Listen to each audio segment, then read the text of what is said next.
বিসমিল্লাহির রহমানির রহিম। প্রিয় শিক্ষার্থী, আসসালামু আলাইকুম। তোমরা কেমন আছো? আশা করি সবাই ভালো আছো, সুস্থ এবং নিরাপদে আছো। করোনা পরিস্থিতির কারণে আমরা দীর্ঘদিন বিদ্যালয়ের শিক্ষা কার্যক্রম থেকে দূরে আছি। এই কারণেই আমরা অনলাইনে ক্লাস নেওয়ার ব্যবস্থা করেছি। এ থেকে আমরা আশা করি তোমরা কিছুটা হলেও উপকৃত হবে। চলো আজকে আমরা আমাদের ক্লাসটি শুরু করি। আজকের ক্লাসে শিক্ষার্থী তোমাদের সবাইকে স্বাগত জানাচ্ছি।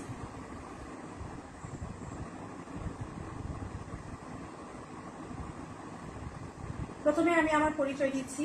আমি মাহমুদা খানম, সিনিয়র শিক্ষক এবং শিফটিং চার্জ প্রগতি শাখা, এমবিসি মডেল ইনস্টিটিউট।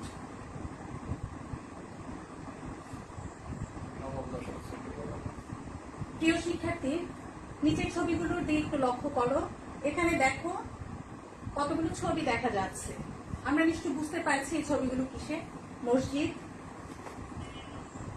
মন্দির এবং গির্জা।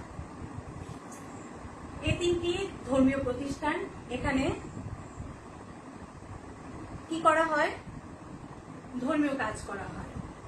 কারা করে? মানুষ করে, বিভিন্ন ধর্মের মানুষরা করে। প্রিয় শিক্ষার্থীরা, তোমরা কি বুঝতে পারছো আজকে আমরা কি কবিতা নিয়ে আলোচনা করব?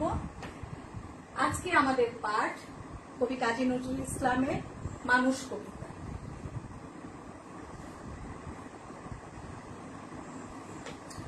এই কবিতাটি পড়ে আমরা কি শিখতে পারবো এক নজরে আমরা একটু দেখে নেই। কবি কাজী নজরুল ইসলাম সম্পর্কে আমরা সংক্ষিপ্ত বলতে পারবো, কবিতাটি শুদ্ধ উচ্চারণ আবৃত্তি করতে পারবো এবং নতুন শব্দগুলোর অর্থ বলতে এবং বাক্যে লিখতে পারবো। মানুষ কবিতার মূল ভাব ব্যাখ্যা করতে পারবো।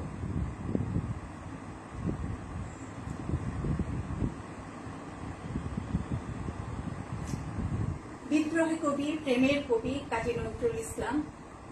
এই মহান ব্যক্তিত্ব জন্মগ্রহণ করেছিলেন 1899 খ্রিস্টাব্দে 25শে মে বর্ধমান জেলার আসানসোল মহকুমার চুরুলিয়া গ্রামে। তার কর্মজীবন এবং পেশা সম্পর্কে আমরা কিছুটা জানি।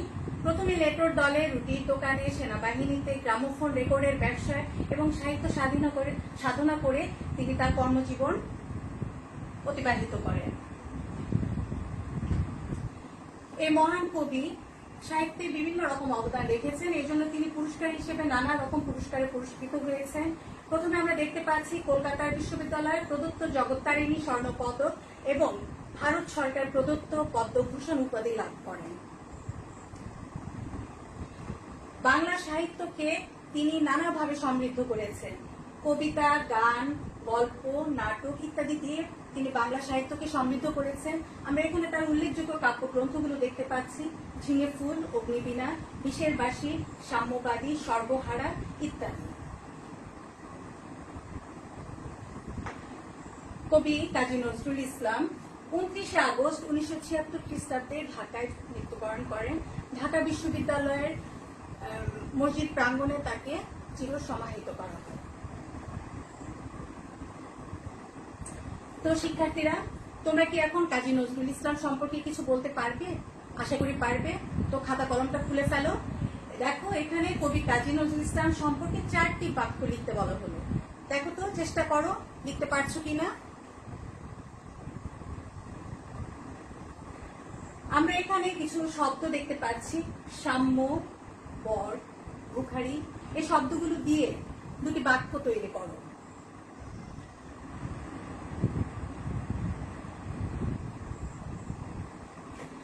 এবার আসো আমরা কবিতাটি একটু পর্যালোচনা করার চেষ্টা করি। মানুষ কাজী নজরুল ইসলাম। গায়ের সামনের গান: মানুষের চেয়ে বড় কিছু নাই, নহে কিছু মহিয়ান। অর্থাৎ সাম্যবাদী কবি কাজী নজরুল ইসলাম মানুষকে তিনি সবার উপরে স্থান দিয়েছেন। নাই দেশ কাল পাত্রের ভেদ, অভেদ ধর্ম জাতি, সব দেশে সব কালে, ঘরে ঘরে তিনি মানুষের জাতি। অর্থাৎ দেশ, কাল, পাত্র ভেদ হতে পারে, অভিন্ন হতে পারে, আলাদা হতে পারে, কিন্তু সবাই মানুষ। তিনি সব কিছুর উপরে মানুষকে তিনি সবার উপরে স্থান দিয়েছেন। অর্থাৎ শ্রেষ্ঠ হচ্ছে মানুষ জাতি। পূজারি দুয়ার খোলো, ক্ষুধার ঠাকুর দাঁড়ায় দুয়ারে, পূজার সময় হলো। স্বপন দেখিয়া আকুল পূজারি খুলিল ভজনালয়। দেবতার পরে আজ রাজাটা যে হয়ে যাবে নিশ্চয়। পূজারী দোয়ার খুলো।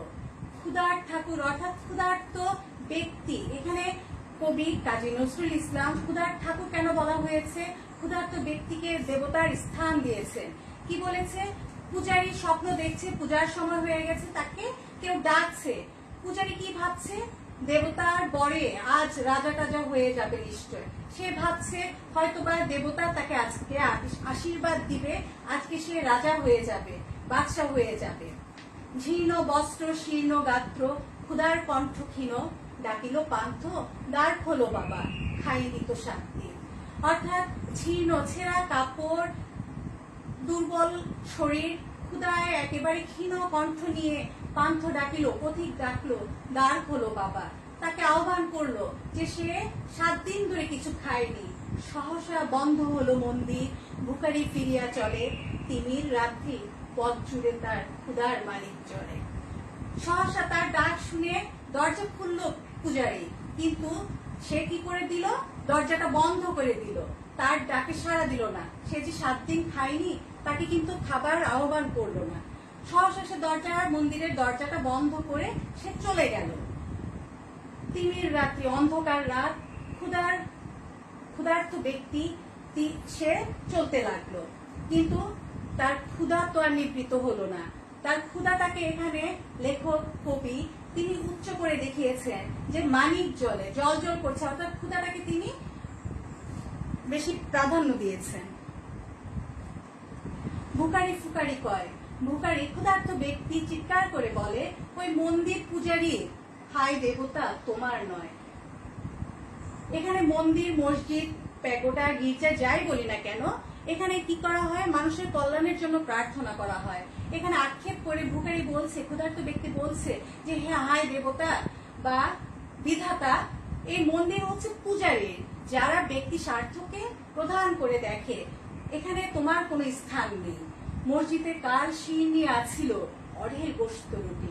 অর্থাৎ কেউ হয়তো মানত করেছে, মসজিদে শিরনি দিয়েছিল, সাথে কি দিয়েছিল? অনেক গোশত রুটি বাঁচিয়া গিয়াছে। তার বিতরণ করার পরও কিছুটা বেঁচে গেছে। মোল্লা সাহেব হেসে তাই কুটি কুটি। মোল্লা সাহেব তাই হেসে কুটি কুটি। কেন? সে খুশিতে আটখানা। এমন সময় এলো মুসাফির, গায়ে আঝারির চির। অর্থাৎ এমন সময় মুসাফির আসলো। মুসাফির কি? পথিক, ক্লান্ত পথিক। আঝারির চিন অর্থাৎ শীর্ণ দেহ, রুগ্ন দেহ নিয়ে এক ফকির এলো।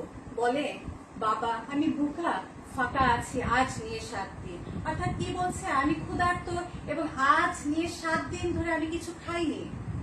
তেরিয়া হইয়া হাঁকিল মোল্লা। মোল্লা কি করলো? উদ্ধত হয়ে তার দিকে তেড়ে আসলো। ভেলা হলো দেখি লেখা, খুব ঝামেলা হলো দেখছি। ভুখা আছো, মরো, গো বাগানে গিয়ে। অর্থাৎ ক্ষুধার্ত আছো তো কি হয়েছে? মরো। যেখানে মৃত গরু ফেলা হয় সেখানে গিয়ে মরো। নমাজ পড়িস বেটা। তাকে কি অজুহাত দিয়ে দেখিয়ে তাকে তাড়িয়ে দেওয়া হলো যে তুই কি নামাজ পড়িস? ভিখারি কহিল, না বাবা। মোল্লা হাঁকিল, তাহলে শালা সোজা পথ দেয়। গোশত রুটি নিয়া মসজিদে দিল তালা। অর্থাৎ ভিখারি কহিল, না বাবা আমি তো নামাজ পড়িনি। মোল্লা হাঁকিল, তাহলে শালা। মোল্লা তাকে গালি দিয়ে বলল যে তাহলে পথ দেখ, অর্থাৎ চলে যা। গোশত রুটি নিয়ে মসজিদে দিল তালা। অর্থাৎ সে এই বেঁচে যাওয়া গোশত রুটিগুলো সে নিজে নিয়ে মসজিদে তালা দিয়ে দিল। ভিখারি ফিরিয়া চলে, চলিতে চলিতে বলে, 80টা বছর কেটে গেল আমি ডাকিনি তোমায় কভু। আমার ক্ষুধার অন্ন তা বলে বন্ধ করনি কভু। তবে মসজিদ মন্দিরে প্রভু নাই, মানুষের দাবি। 80 বছর কেটে গেছে, কিন্তু আমি কখনো বিধাতাকে ডাকিনি, কিন্তু আমার ক্ষুধা অন্ন কখনোই বন্ধ হয়নি। এটা কার আক্ষেপ? ভিখারির আক্ষেপ। তবে মসজিদ মন্দিরে প্রভু নাই, মানুষের দাবি। তাহলে কি মসজিদ মন্দিরে প্রভু থাকে না?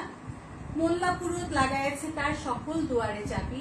কোথায় চেঙ্গিস গজনী মাবুদ, কোথায় কালা পাহাড়, ভেঙে ফেলো ওই ভজনালয়ের যত তালা দেওয়া দ্বার। খোদার ঘরে কে কপাট লাগায়, কে দেয় সেখানে তালা। সব দ্বারের খোলা রবে চালা, হাতুড়ি সাবল চালা। অর্থাৎ মোল্লা পুরুত লাগাইছে যে দুয়ারে চাবি, চেঙ্গিস খান, গজনী মাবুদ এবং কালা পাহাড়ের বিশাল ব্যক্তিত্বদেরকে ডাকা হয়েছে। কেন? এই বিশাল ব্যক্তিত্বদের একটা বিশেষ বিশেষ পরিচয় রয়েছে। গজনী মাহবুব ভারতবর্ষে 17 বার আক্রমণ করে ধ্বংসলীলা চালিয়েছেন। কালা পাহাড়ও ঠিক তাই। ধ্বংসলীলার হোতা হিসেবে আমরা কালা পাহাড়কে চিনি। কালা পাহাড় প্রথমে কারো কারো মতে ব্রাহ্মণ ছিলেন, পরে তিনি ইসলাম ধর্ম গ্রহণ করেন। তাদেরকে আহ্বান করেছেন কেন? এই ভজনালয় ধর্ম প্রতিষ্ঠানগুলোর তালাগুলো ভেঙে ফেলার জন্য। অর্থাৎ খোদার ঘরে কি কপাট লাগায়, কে দেয় সেখানে তালা, সব দ্বার এর খোলা রবে। অর্থাৎ এই ভজনালয় বা প্রার্থনালয়ের তালা কখনোই থাকবে না, সেগুলো সবসময় খোলা রাখবে অবাধ সর্বসাধারণের জন্য। চালা হাতুড়ি সাবল চালা, অর্থাৎ এগুলো ভেঙে ফেলার জন্য তাদেরকে আহ্বান করা হয়েছে। হাইরে ভজনালয়, তোমার মিনারে চড়িয়া ভণ্ড গাহে স্বার্থের জন্য।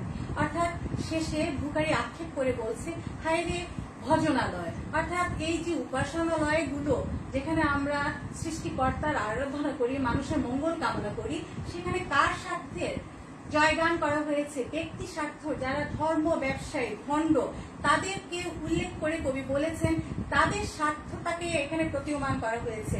সাধারণ মানুষ যারা ক্ষুধার্ত রুগ্ন, তাদেরকে প্রাধান্য না দিয়ে এখানে ধর্ম ব্যবসায়ী তথা ধর্মান্ধ মানুষের স্বার্থের জয়গান গাওয়া হয়েছে।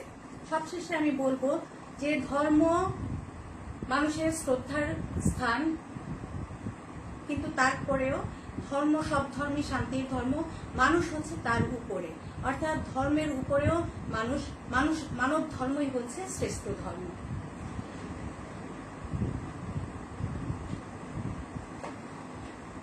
প্রিয় শিক্ষার্থীরা, এখন তোমাদের একটু কাজ দেই। মানুষ কবিতার মূল ভাব সংক্ষেপে লিখো। আমি আশা করি কবিতার পাঠ আলোচনা থেকে তোমরা এই কবিতার মূল ভাবটি লিখে ফেলতে পারবে। এখানে কিছু ছোট প্রশ্ন আছে, দেখি কতটা পারো তোমরা। কবি কাজী নজরুল ইসলাম জন্মগ্রহণ করেন কত সালে?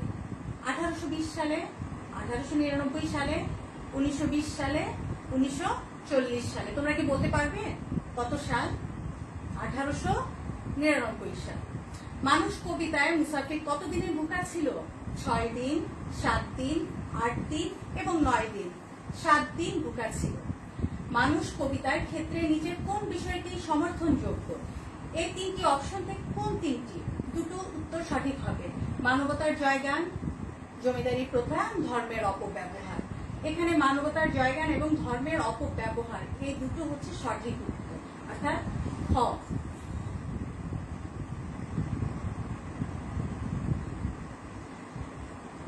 প্রিয় শিক্ষার্থীরা, তোমরা এবার তোমাদের বাড়ির কাজটা লিখে নাও। এখানে সমাজে মানবতা প্রতিষ্ঠায় তুমি কি কি ভূমিকা রাখবে? এই ভূমিকার তোমার কি ভূমিকা হতে পারে? মানবতা প্রতিষ্ঠার ক্ষেত্রে 10টি বাক্য লিখে নিয়ে আসবে।